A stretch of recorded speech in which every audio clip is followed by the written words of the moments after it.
సీతమ్మ గారి జీవితం మొత్తంలో ఎక్కడ ప్రతిఫలం ఆశించిన సంఘటన ఒక్కటి కూడా కానరాదు. పిఠాపురం రాజావారు ఒక గ్రామాన్నే మాన్యంగా ఇస్తామన్నా స్వీకరించని ఉత్తమురాలు.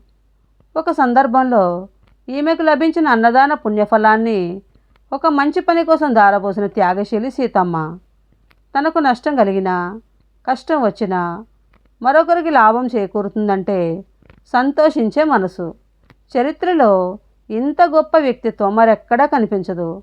అందుకే ఈమె లేకున్నా నేడు కూడా ఈమెకు అంత గౌరవం. సీతమ్మ గారి జీవిత సన్నివేశాలను రసవత్తరంగా చిత్రించి, కథను ఆసక్తిదాయకమైన నవలగా రూపొందించి సమాజానికి అందించిన బహుగ్రంథకర్త, నిగర్వి శ్రీ ఎం బాలగంగాధరయ్య గారు నిజంగా అదృష్టవంతులు, అభినందనీయులు.